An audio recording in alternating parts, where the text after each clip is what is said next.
Break के बाद आपका स्वागत है और अब बात अस्तित्व खतरे में की।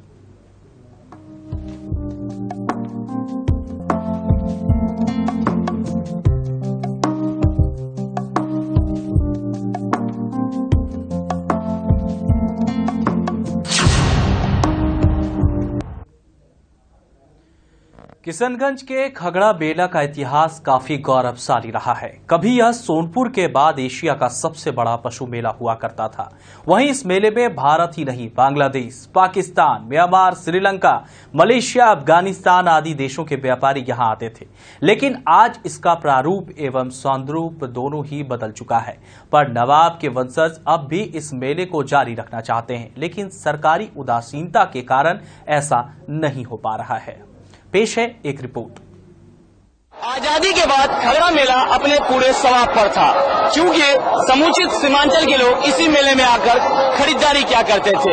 वहीं संपूर्ण भारत के दुकानदार इस मेले में आकर दुकानदारी किया करते थे। खासकर इस मेले में शादी को लेकर जमकर खरीदारी की जाती थी।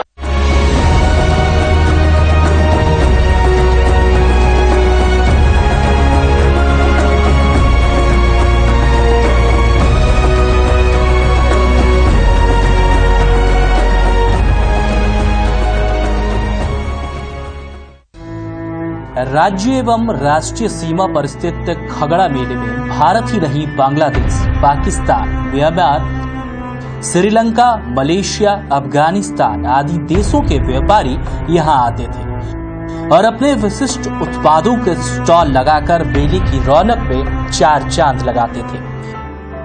लोगों की माने तो तत्कालीन खगड़ा नवाब सैयद अता हुसैन मिर्जा ने इस मेले की नींव सन 1883 ईस्वी में रखी थी। तब भारत में अंग्रेजी हुकूमत थी और उस दौर में पूर्णिया के समर्था अंग्रेजी अधिकारी ए विक्स थे। उन्होंने इस मेले को लगाने में काफी सहयोग किया था एवं पहली बार इस मेले का नाम उन्हीं के नाम पर विक्स मेला रखा गया था। 1956 में जमींदारी प्रथा उन्मूलन के बाद यह मेला राजस्व विभाग के अधीन आ गया। पशुओं की बिक्री से 80 लाख रुपए का राजस्व प्राप्त हुआ था। ये सभी इतिहास मेला गेट के आगे बने स्तूप पर दर्ज है। इतना ही नहीं, मेले का क्षेत्रफल भी कई वर्ग किलोमीटर में हुआ करता था। ये जगह आज भी हाथी पट्टी, मवेशी पट्टी आदि के नाम से जाने जाते हैं। तरह तरह के पशु पक्षियों के व्यापारी यहाँ पर आते थे। मेले में आए व्यापारियों में अपने प्रतिष्ठानों को सजाने की होड़ होती थी। ऐसा इसलिए क्योंकि उन्हें पता था कि सर्वाधिक अच्छे स्टॉल को खगड़ा नवाब खुद अपने हाथों हाथ सम्मानित किया करते थे। ज्यादातर स्वयं नवाब साहब शाम के बाद मेले का मुआयना करने निकलते थे। उस मेला पर दो प्रभाव पड़ा। एक तो मुल्क का बंटवारा, जब बंटवारा हो गया और पाकिस्तान बन गया, एक वो हुआ। और दूसरा हुआ कि 1950 में जो लैंड रिफॉर्म एक्ट बिहार सरकार ने बनाया, तो उसका एक बहुत बड़ा असर पड़ा, चूंकि ये सरकार के तहवील में चला गया। ये दो कारणों से मेला डे टू डे, दिन ब दिन नीचे आता चला गया और आज जो हालत में है वो आपके सामने है। मेले का नाम खगड़ा क्यों पड़ा, इसकी कोई ठोस जानकारी लोगों के पास तो नहीं, पर बुजुर्ग बताते हैं कि यहाँ खिरका का मैदान हुआ करता था, जिस कारण इस क्षेत्र का नाम खगड़ा पड़ा। 80 के दशक में मेला अपने ढलान पर आ गया और एक समय ऐसा आया जब कई वर्षों तक मेले का संचालन भी नहीं हो सका। सन 2000 में इस मेले को फिर से सजाने का प्रयास शुरू हुआ। आम लोगों ने प्रयास शुरू किया तो प्रशासन का भी सहयोग मिलने लगा।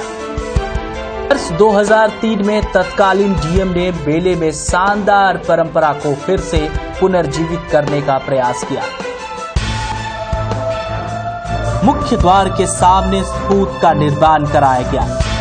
इस पर मेले के गौरवशाली अंकित को उखेरा गया, जबकि मेले को अतिक्रमणकारियों से बचाने के लिए चार दीवारी की बातें कही गई थी, पर अब तक इसका काम शुरू नहीं किया गया।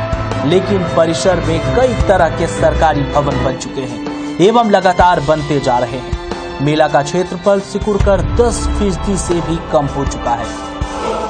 किशनगंज का धरोहर खगड़ा मेला, इसको जिंदा रहना चाहिए और उसके लिए हम लोग अपने तौर पर भरसक प्रयास करते हैं, बोल करके, निवेदन करके कि इस मेला के अस्तित्व को बचाने का काम किया जाए। जो एक धरोहर है जिससे किशनगंज का नाम जुड़ा हुआ है, ये नाम बाकी रहे, इसके लिए हम लोग प्रयासरत हैं। आजादी के बाद मेले अपने पूरे शबाब पर था, क्योंकि समुचित सीमांचल के लोग इस मेले में आकर खरीदारी किया करते थे। दुकानदार बताते हैं कि खगड़ा मेला का नाम सुनकर कुछ दुकानदार पहली बार दुकान लगाने तो पहुंचे, लेकिन नाउम्मीदी हाथ लगी। वहीं कुछ दुकानदार इस बार के मेले को बेहतर मान रहे हैं। मेला को सबसे ज्यादा नुकसान अतिक्रमण के कारण हुआ, जिसमें भू माफिया या आम लोग ही नहीं बल्कि जिला प्रशासन की भूमिका भी अहम है। सरकारी जमीन नहीं होने के कारण मेले की जमीन पर ही सरकारी भवनों का निर्माण पूर्व से लेकर अब तक कराया ही जा रहा है, जिसके कारण मेला दिन प्रतिदिन सिमट